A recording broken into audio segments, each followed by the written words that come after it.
Good morning, everyone, and welcome to the Washington Foreign Press Center. My name is Leah Knoble, and I am the moderator for today's briefing. It's my pleasure today to introduce Cindy Dyer, Ambassador at Large to monitor and combat trafficking in persons. Today, Ambassador Dyer will brief on the 2024 Trafficking in Persons report. A reminder that this briefing is on the record, and we will post a transcript, video, and photos of the briefing to our website, fpc.state.gov, later today. For the journalists joining us on Zoom, please take a moment now to rename yourself in the chat window with your name, outlet, and country. And I would now like to invite Ambassador Dyer to begin with her opening remarks. Thank you so much. And it's a pleasure to be here. Good morning, everybody. I am pleased to join you for today's briefing. My name, as Leah said, is Cindy Dyer, and I am the Ambassador at Large to monitor and combat trafficking in persons at the U.S. Department of State in the Trafficking in Persons Office.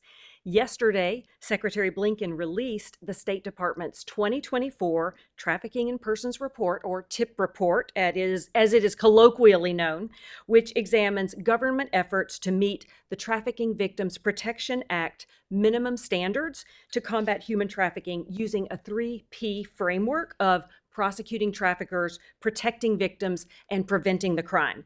Now, in its 24th year, the report continues to reflect the U.S. government's commitment to global leadership on this key human rights, law enforcement, and national security issue.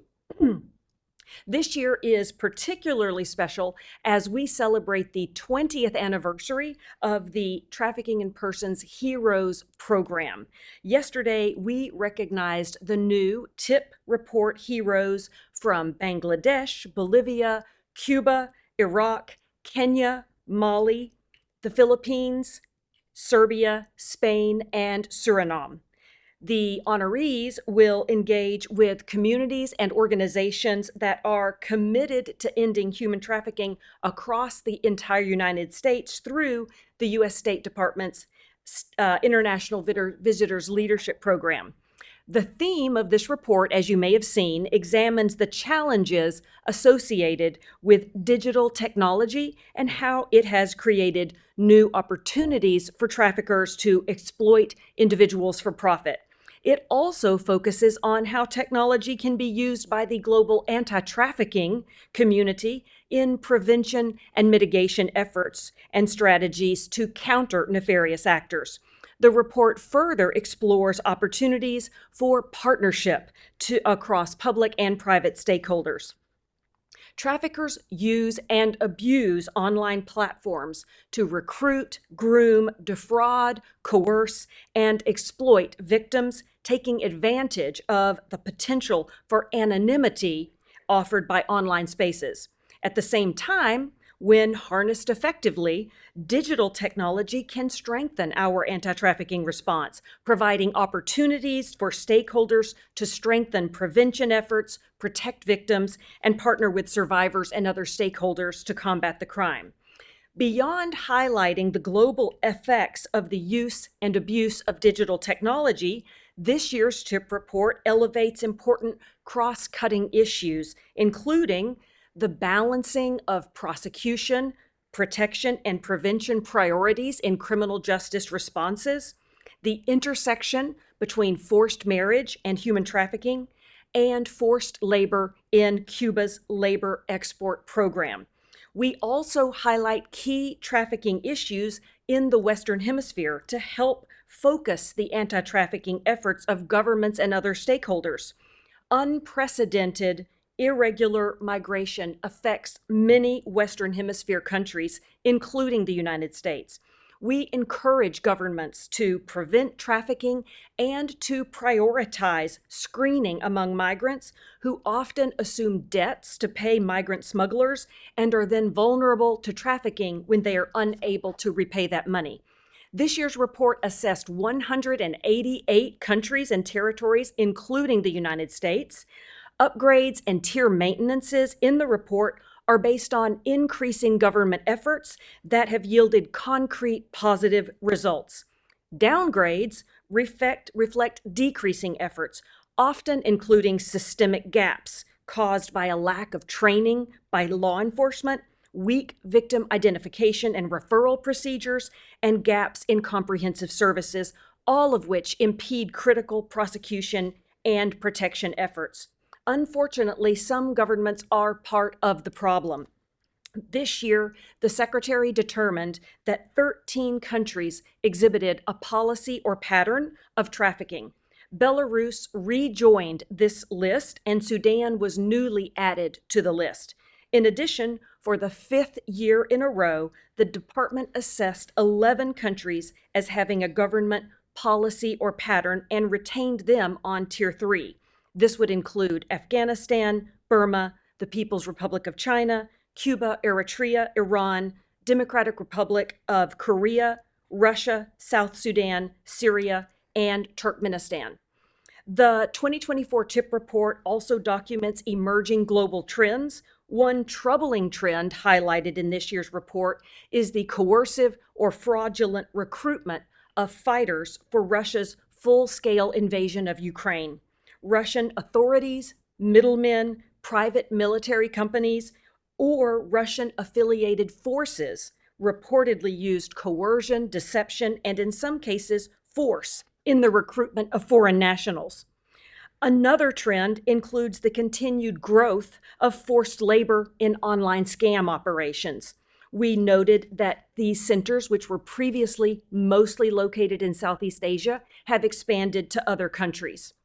Traffickers have certainly leveraged economic hardships and increased global youth unemployment to exploit thousands of adults and children in the multi-billion-dollar industry in these online scam operations. We will certainly continue to engage governments and authorities on the importance of proactively identifying and assisting victims and protecting people from fraudulent recruitment scams like these. On a more positive note, global law enforcement and victim identification data demonstrates that many governments are making improvements to their anti-trafficking response. Overall, law enforcement and victim identification data increased across the 2024 TIP report. Total prosecutions and convictions were up overall, and victim identifications reached the highest number ever. For the 3rd consecutive year, there was notable progress to address labor trafficking, which is something we have constantly raised. Thank you for being here today, and I look forward to your questions. Thank you. We'll now take some questions. A reminder for journalists joining us via Zoom, please be sure your name includes your name, outlet, and country, your screen name that is. Click on the raised hand icon to indicate you have a question. We'll start with questions from journalists in the room. Please remember to introduce yourself. Go ahead. Thank you so much. Thank you so much, Ambassador. My name is Diyar. I'm working for Ruda Media Network. It's an Iraqi Kurdish media outlet.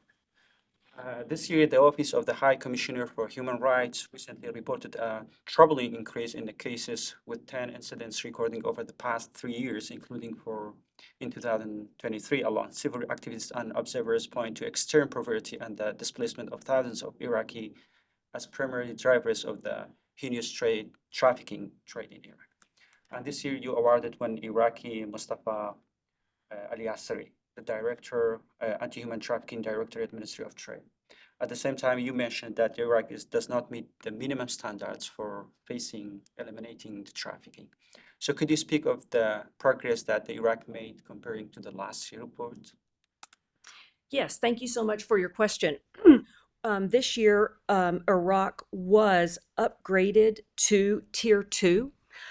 Which of course is a great sign. It indicates that there was increasing efforts, but that there is still work to be done. Specifically, the efforts that we identified in this year's report include the government investigating and prosecuting significantly more trafficking crimes, convicting more traffickers, assigning specialized judges to preside over trafficking cases, and increasing personnel for the Ministry of Interior's anti-trafficking department, including female police officers. The government also drafted, finalized, and disseminated official standard operating procedures, SOPs, which are used for victim identification and referral for services. These were released for law enforcement and first responders, and they trained officials on how to utilize those SOPs, including those investigative judges who remain the sole officials able to officially identify a victim. So that training of those judges was incredibly important. The government also identified significantly more victims and opened a specialized trafficking shelter for male victims. And we all know that male victims are often left out of access to services. This male victims shelter is located in Baghdad, and there is an additional shelter for female victims in, I do not know how to pronounce the name of this, but I bet you do, sir, Diwaniyah. The KRG separately reported law enforcement data for the first time in 5 years, and they also identified more victims compared with the last 2 reporting periods. And finally, the government drafted and enacted implementing regulations for the anti-trafficking law, which provided the relevant member ministries detailed roles and responsibilities. Of course, as with all Tier 2 countries, there are areas for improvement. We identified in this year's report that the government did not meet the minimum standards in a few areas.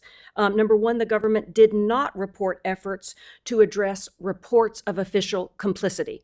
This is a concern that we track. Sometimes it is very hard to hold your own colleagues accountable. And we identified the lack of an ability to address official complicity, including officials who allegedly exploited children with alleged affiliation to ISIS and their families in sex trafficking in exchange for civil documentation that would be required to receive government services.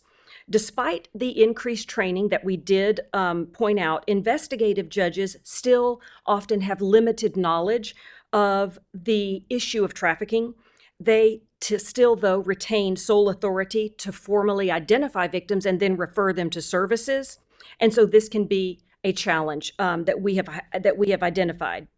We are also noting that in some cases, authorities did not proactively identify victims among vulnerable populations, which results in inappropriately penalizing victims who may have been forced to commit criminal offenses as a part of their trafficking.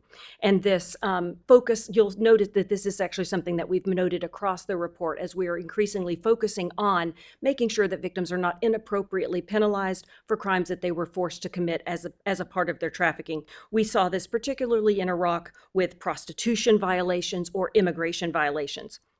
And we also noted that there was a lack of services and assistance for some vulnerable communities, such as the LGBTQI community, who lacked services.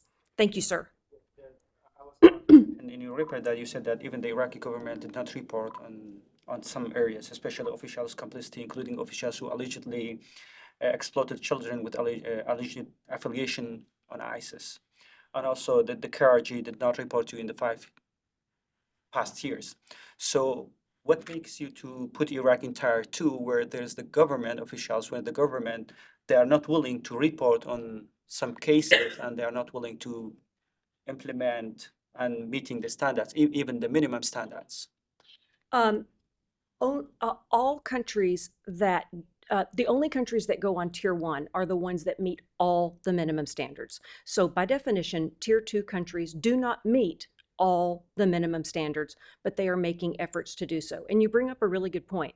We assess this information and we obtain information not only from government officials, that is a primary source of information, but that's not exclusive. We also receive critical information from NGOs, from civil society actors, from international organizations. And we obtain this not only with our staff in DC, but also with the staff at post in Iraq. And we do it over the whole year. And yes, we flag areas for improvement, such as in the complicity, such as in better training for those investigative judges. But we're looking at all 3 of the P's as the TVPA requires us to do. So we're looking at the prosecution numbers, the protection, and the prevention. Our best assessment after looking at all the information that we were able to receive was that Iraq deserved to be upgraded to the Tier 2 Again, that's our best assessment based on all the objectives and looking across the full spectrum that we're required to do for the TVPA. Last week, there were a tenth of migrants drowned in Italy, in the way to Italy. They Drowned in the Yeah, sea, okay. yeah, in the way to Italy. And they were smuggled from the Kurdistan region and they paid to human trafficking. So what efforts do you have in the Kurdistan region to facing those smugglers who are trafficking, who are putting the migrants, vulnerable people into the death in the sea? And what connections do you have with the Karachi on these areas? First of all, I want to make a small sort of correction. The issue of migrant smuggling is distinct from the issue of human trafficking. But now they certainly are related. What we know is that individuals who pay a migrant smuggler are at increased risk of trafficking, especially if they are unable to pay that debt off. But they are two separate crimes. But we do track it because we do know that they are related. And certainly, I'm glad that you bring this up. One of the things that we focused on in this year's report and in others is encouraging governments to do a better job of removing the incentive for victims to pay a migrant smuggler. Because not only does it put them at risk of trafficking, it puts them at risk of death because they're inevitably traveling in an unsafe environment as what you described here. So this is why we encourage governments to do things like offer work authorization, do increased screening for trafficking, offer more lawful pathways to travel so that they are not forced to or make the decision to engage with migrant smuggling, because we do know that that puts them not only in danger of harm, as you described, but also in danger of human trafficking.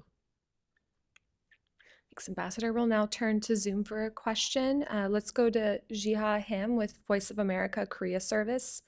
Please turn on your camera, unmute yourself, and ask your question.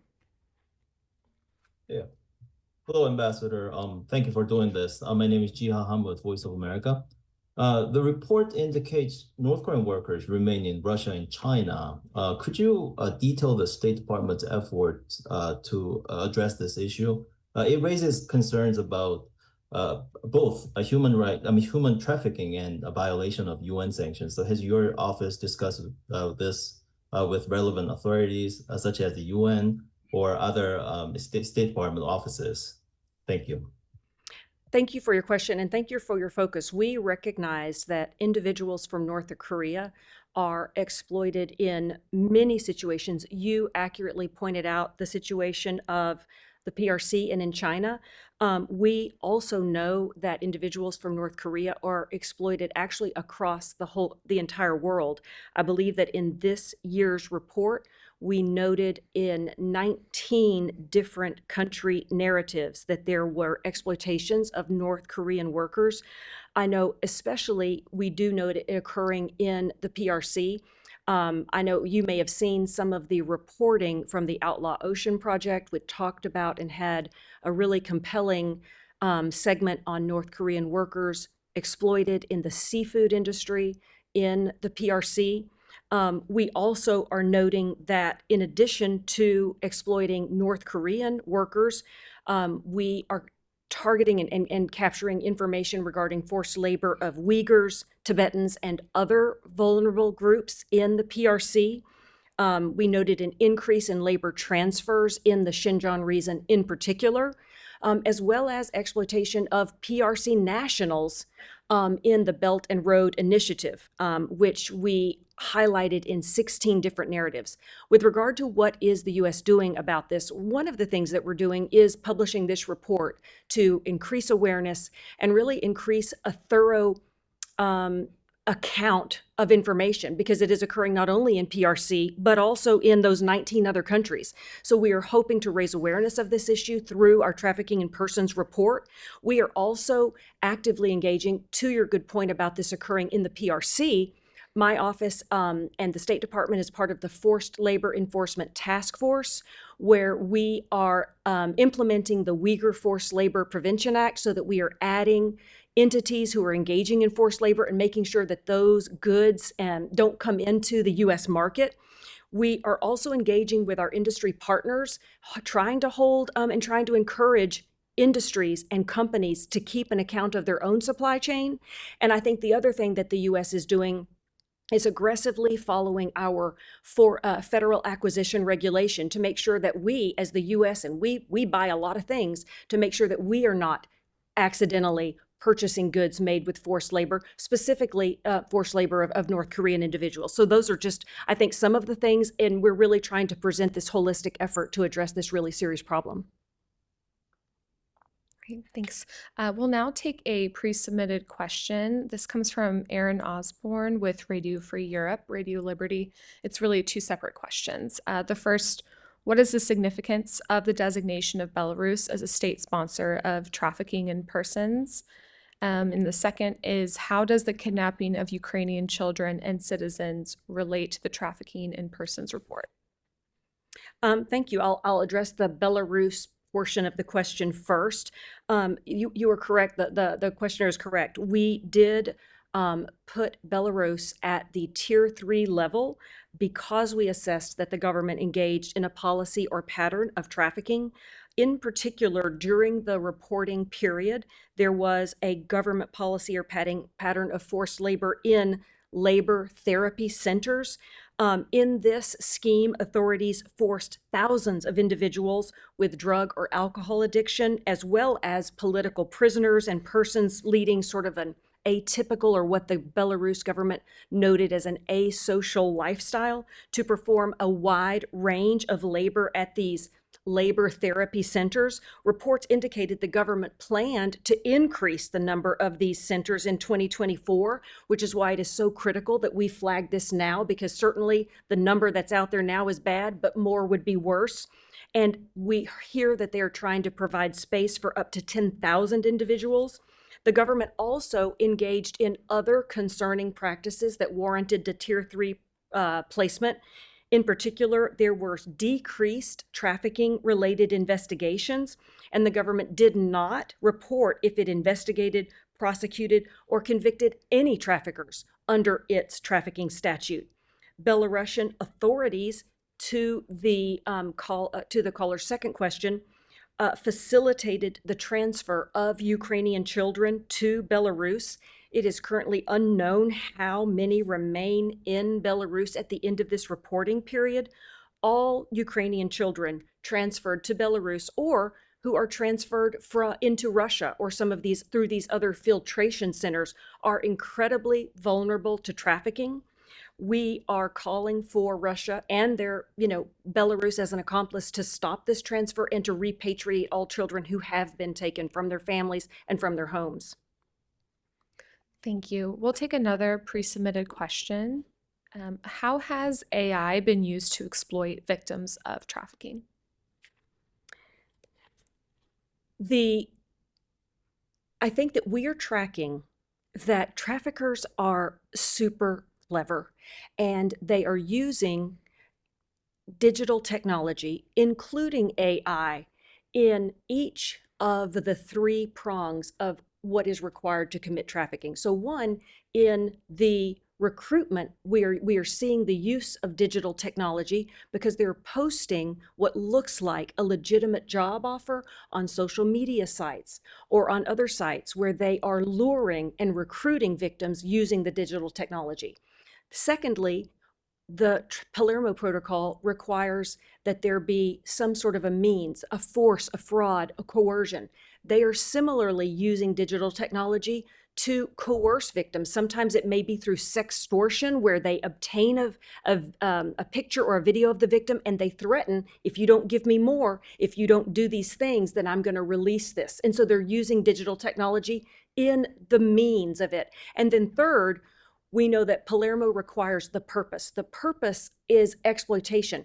I think a perfect example of how digital technology and AI is being used as the ultimate purpose of exploitation is these online scam compounds, where individuals are literally trapped in these compounds and forced to scam individuals either through romance scams, cryptocurrency scams, and that's actually the purpose and the type of exploitation. So it is used across all of it. But I have to end on a more positive note. I really believe strongly, and this as a former prosecutor and someone who worked at a shelter, I really think that our anti-trafficking stakeholders can similarly utilize digital technology to help us capture these bad guys, prove that the crime has occurred, identify the financial and fraudulent transactions, and use it and beat them at their own game.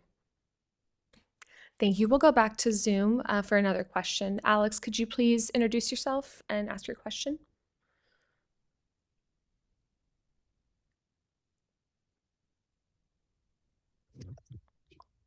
Hi, thank you so much for doing this. I hope you can hear me well. I'm having some technical. You're a little quiet, but we can hear you. I want to turn the attention to the South Caucasus, if possible. Thanks so much. The South Caucasus, And if can you introduce possible, yourself? Sorry, both Alex. Azerbaijan and Armenia. Yes, yeah, of course. Alex Rapolu from News Agency Turan. Both Azerbaijan and Armenia remain in Tier 2. And in Azerbaijan's case, it's the third consecutive year.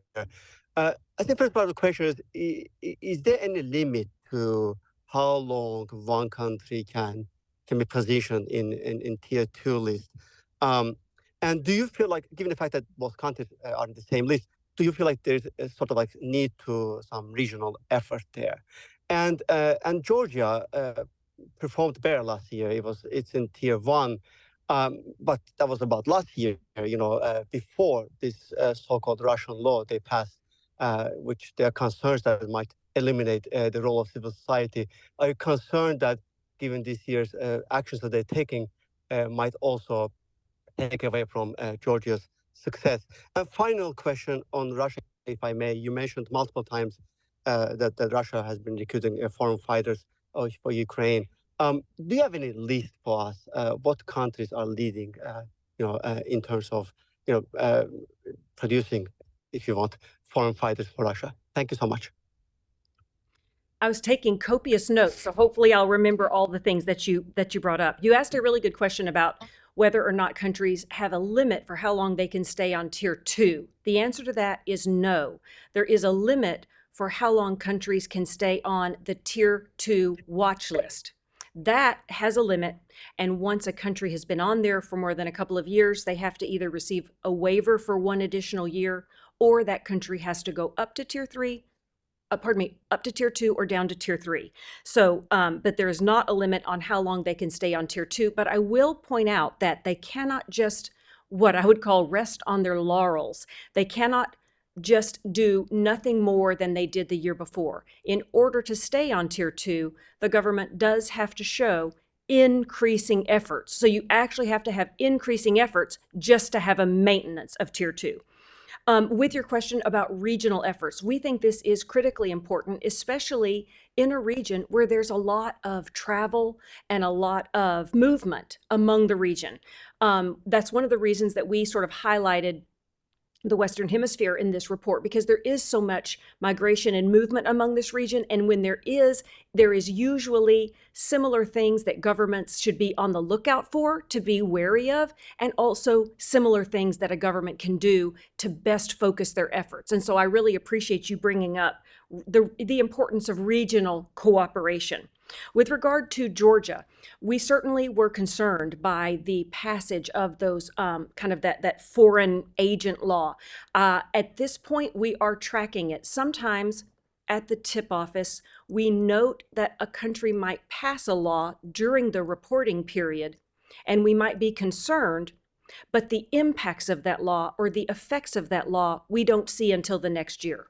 So certainly this is something that we'll be monitoring to make sure that the NGOs that are providing such critical services and the civil society organizations that we rely on, if they begin to have trouble operating, then this is something that we would certainly be tracking as sort of the results of any laws that are passed.